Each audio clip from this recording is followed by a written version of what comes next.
Even on the best ones, I will fight for you. Even in the heartbreak, even when we win, I'll be loving you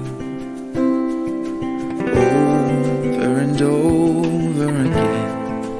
You'll be mine over and over again.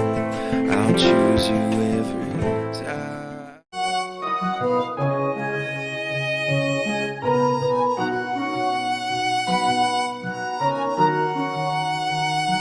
Kalvari के पास खड़ा हो, खून की धारा देखता जा,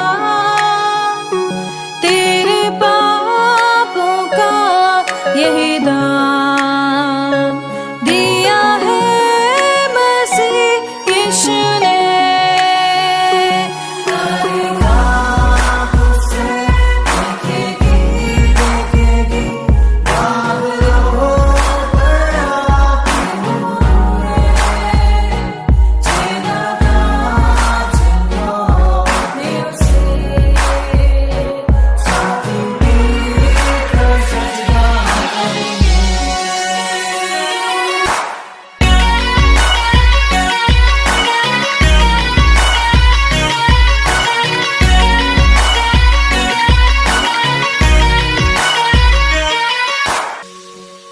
ये हुआ सब तेरे लिए, तूने भी उसे छेड़ा था,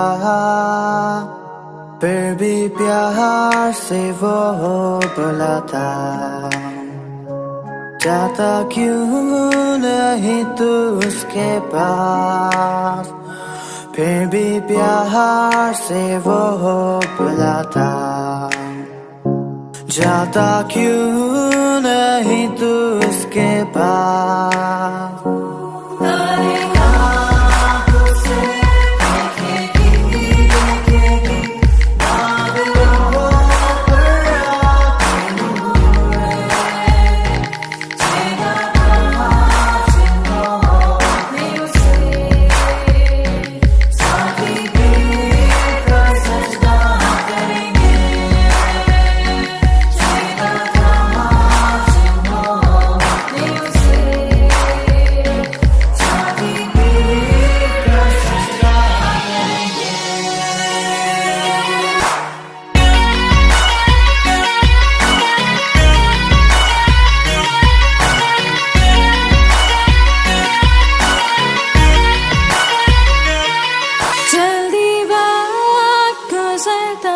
जाता है, रात अंधेरी आती है, तौबा कर दरवाजा होगा बंद, कुछ ना होगा फिर पछताने से, तौबा कर दरवाजा होगा बंद, कुछ ना होगा फिर पछताने से।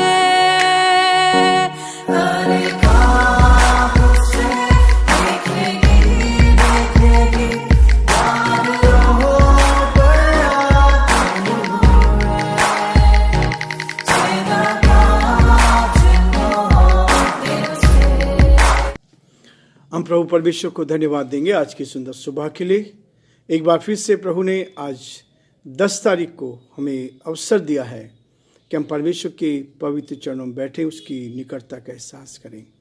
पिछले सारे दिनों के लिए धन्यवाद। पिछली 1 तारीख से लेकर 9 तारीख तक प्रभु ने हमारी मदद की, सहायता की और हम सबको सुरक्षित रखा। हर परेशानी में, कठिनाई में, दुख में, मुसीबत में प्रभु हमारे साथ रहता है। इसके लिए हम परमेश्वर पिता का धन्यवाद देते हैं। मैं आप सभी को भी, हमारे सारे श्रोताओं को, सारे भाई बहनों को यीशु के नाम से आशीर्वाद देता हूँ, ब्लेसिंग करता हूँ। प्रभु आप सबको बहुत आशीष दे और परमेश्वर का हाथ आप सब पर भी बना रहे, ताकि आप भी प्रभु में और आगे बढ़ते जाएं और आज का दिन आपका बहुत ही आनंद में रहे। आज के दिन में आप परमेश्वर की महिमा करते चले जाएं और परमेश्वर आपको और अधिक अपनी महिमा के लिए इस्तेमाल करें। प्रियो, यही हमारे लिए आनंद और खुशी की बात है कि परमेश्वर हमें सुरक्षित रखता है, उसका हाथ हमारे साथ हर कदम पर रहता है ताकि हम उसकी महिमा का कारण बनते जाएं।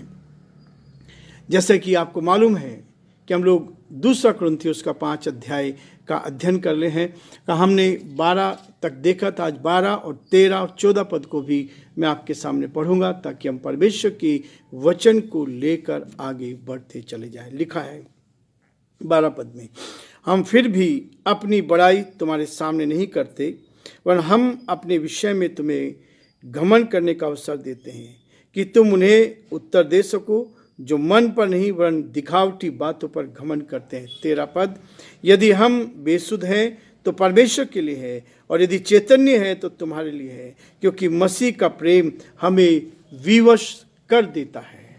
परमेश्वर अपने इस वचन के पढ़े और सुने जाने पर आशीष दे। हम प्रार्थना करेंगे।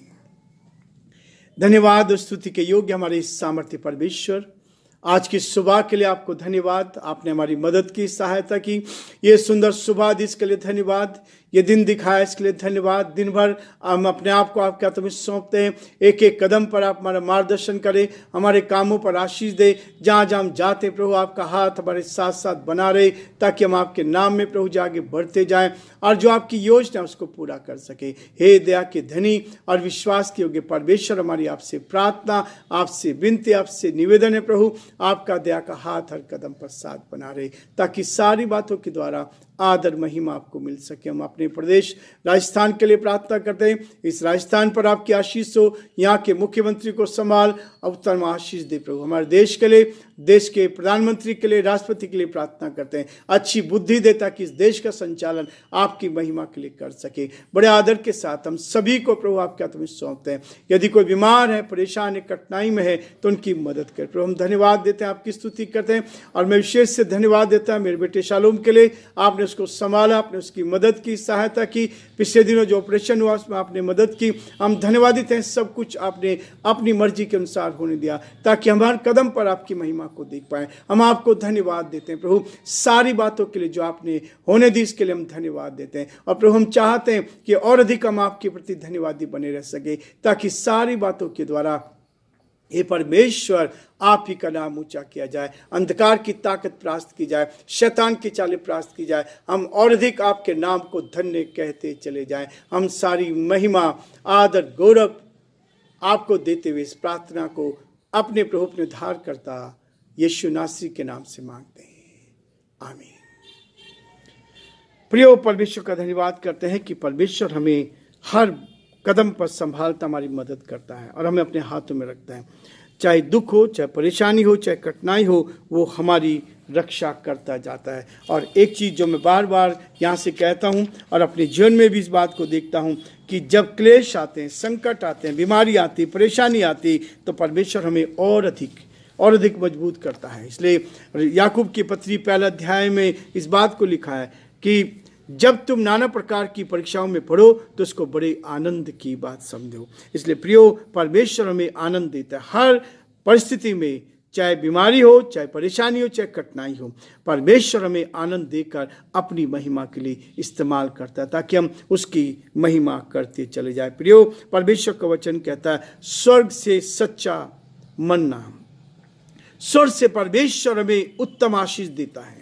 स्वर्गीय आशीष वो देने वाला परमेश्वर है। इस पृथ्वी पर रखकर अपनी महिमा तो लेता है, लेकिन हमें स्वर्ग से अपनी उत्तम आशीष देता है। जब हम प्रार्थना करते हैं एक दूसरे के लिए, परमेश्वर हमें आशीष देता है ताकि हम एक दूसरे की सहायता कर सके, एक दूसरे के साथ खड़े रह सके और हर परेशानी में, कठिनाई में, दुख में, मुसीबत में हम एक दूसरे के साथ बने रहकर परमेश्वर की महिमा करते चले जाएं। इसलिए परमेश्वर कहता है कि स्वर्ग का सच्चा प्रेम जो है उस स्वर्ग से आता है।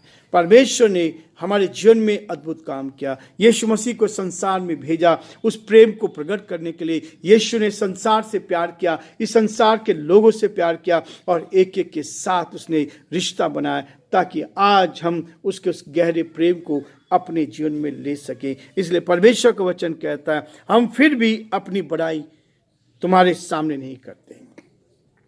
कई बार हम अपनी बड़ाई में लग जाते हैं, लेकिन प्रियो पौलुस कहता है जो कुछ हमने किया है, परमेश्वर से मेल मिलाप करना, मनुष्यों के साथ हमारा रिश्ता कैसा है, जिन मनुष्यों के बीच में हम रह रहे हैं उनके साथ मेरा रिश्ता कैसा है, क्या उनके दुख में सुख में मैं उनके साथ खड़ा होता हूं, क्या मैं उनकी मदद करने के लिए तैयार, केवल उनके लिए जो मेरी मदद करते हैं, केवल उनके लिए जिनके साथ में खड़ा होता नहीं। प्रियो परमेश्वर का वचन कहता है कि हम हर व्यक्ति के साथ, जिसको हम जानते नहीं जानते, हम एक दूसरे के दुख में सुख में, और यही हमारी परख है, ये हमारी पहचान है, हम कितना एक दूसरे के साथ सहयोग करते हैं, कितना एक दूसरे की मदद करते हैं, कितना हम एक दूसरे के साथ खड़े होकर परमेश्वर की महिमा का कारण बनते हैं। इसलिए प्रियो परमेश्वर का वचन कहता है हम इस बात के लिए घमंड नहीं करते। घमंड मनुष्य को नीचे क्यों ले जाता है, घमंड मनुष्य को नीचे गिराने की कोशिश करता है, लेकिन परमेश्वर का वचन कहता है कि जब आप परमेश्वर के साथ चलेंगे, परमेश्वर आपको हर समय अपनी महिमा के लिए इस्तेमाल करता चला जाएगा। हम फिर भी अपनी बड़ाई तुम्हारे सामने नहीं करते, पर हम अपने विषय में तुम्हें घमंड करने का अवसर देते हैं। परमेश्वर हमें घमंड करने का अवसर देता है ताकि हम परमेश्वर की महिमा कर सकें, परमेश्वर को धन्यवाद दे सकें, क्योंकि परमेश्वर अद्भुत युक्ति करने वाला पराक्रमी परमेश्वर है। वो हर समय हमें संभालता है, हर समय हमारी रक्षा करता है और हमें अपने हाथों में रखता है ताकि हम परमेश्वर की महिमा करते चले जाएं। और इसलिए वो कहता है जो मन पर नहीं वह दिखावटी बातों पर घमंड करते हैं।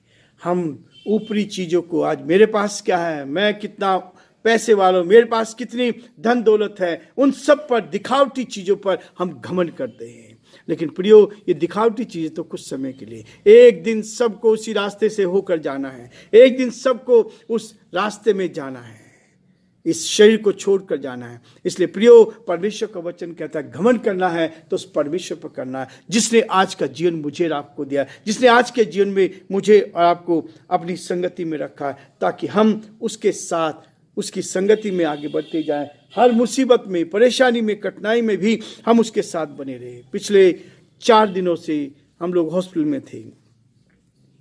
छोटा सा माइनर ऑपरेशन था मेरे बेटे का, लेकिन परमेश्वर का धन्यवाद करते हैं, सब कुछ में उसने मदद की। ऐसे डॉक्टर को किया जो वास्तव में दिल की गहराई से हमारे साथ खड़े रहे, और न केवल खड़े रहे परंतु उन्होंने बहुत ही प्रेम के साथ, आनंद के साथ सब कुछ किया और कुछ भी मालूम नहीं चला। परमेश्वर का धन्यवाद करते हैं। हमारा परमेश्वर हमें कई बार इन परेशानियों में से लेकर चलता है ताकि हम ऐसे समय में भी उसकी महिमा करें, और एक दिन भी ऐसा नहीं, सुबह शाम बराबर हम परमेश्वर के साथ बने रहे, परमेश्वर की महिमा करी और परमेश्वर के नाम को धन्य किया। और हॉस्पिटल में भी परमेश्वर ने अपनी महिमा को प्रकट किया ताकि हम परमेश्वर की सेवा को निरंतर आगे बढ़ाते चले और जो परमेश्वर की योजना है वो पूरी की जाए। और परमेश्वर हमें अपनी महिमा के लिए इस्तेमाल करना चाहता है। इसलिए कहता है 13 पद में कहता है यदि हम बेसुध हैं, कई बार लोग सोचते हैं कि क्या करते हैं, बेसुध है, कुछ नहीं मालूम है, लेकिन परमेश्वर को वचन कहता है यदि बेसुध हैं तो परमेश्वर के लिए है। आज हम जो कुछ करते हैं वो परमेश्वर के लिए करते हैं। आज हम जो कुछ करते हैं लोग के साथ में रह के करते हैं, यदि लोग की सेवा करते हैं।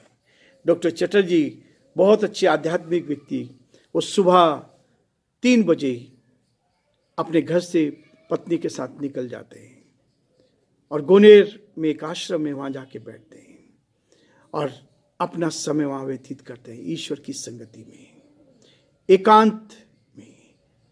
कितनी गहराई है वो अलग बात है, लेकिन परमेश्वर ने उनको बहुत अवसर दिया है कि सुबह जाकर वहाँ, और एक चीज़ कहते हैं कि जो मरीज है ना, ये मरीज, इनके अंदर ईश्वर रहता है और यदि इनकी मैं सेवा करता हूँ तो ईश्वर की सेवा करता हूँ। यही है सबसे, आध्यात्मिक जीवन हमारा कितना मजबूत होगा, आत्मिक जीवन हमारा कितना मजबूत होगा, हम उस पर ज़्यादा विचार करते हैं। और इसलिए परमेश्वर का धन्यवाद हो कि परमेश्वर ने उनको अपनी महिमा के लिए इस्तेमाल किया ताकि हम परमेश्वर के साथ आगे बढ़ें और प्रभु की महिमा। इसलिए बेसुध हैं तो परमेश्वर के लिए है, और यदि चैतन्य है तो तुम्हारे लिए है। एक एक व्यक्ति के लिए हम जाने की कोशिश करते हैं, एक एक व्यक्ति की समस्याओं में, परेशानी में, कठिनाई में हम साथ देने की कोशिश करते हैं ताकि हम परमेश्वर की महिमा कर सके। ये हम अपने घमंड के लिए नहीं, अपने लिए नहीं, लेकिन जो परमेश्वर ने हमें वरदान दिया है उस वरदान को मैं कैसे इस्तेमाल कर रहा हूं, उस वरदान को कितना मैं अपने प्रभु के लिए इस्तेमाल कर रहा हूं, ये सबसे महत्वपूर्ण है कि परमेश्वर ने आपको वरदान दिया है और परमेश्वर कहता अपने हित की नहीं लेकिन दूसरों के हित की चिंता करें। अपने लिए तो सब करते हैं लेकिन दूसरों के लिए कौन करता है? दूसरों के लिए प्रभु सिखाते हैं। परमेश्वर का वचन कहता है अपनों से तो सब प्यार करते हैं लेकिन गैरों से प्यार करना मसीह सिखाता है। मेरे रिश्तेदार के लिए, मेरे लोगों के लिए, मेरे भाई बहनों के लिए, मेरे परिवार के लिए, मेरे लोगों के लिए हम उनके लिए तो करेंगे, लेकिन क्या मैं दूसरों के लिए करने के लिए तैयार हूं जिससे शायद मेरा रिश्ता नहीं है?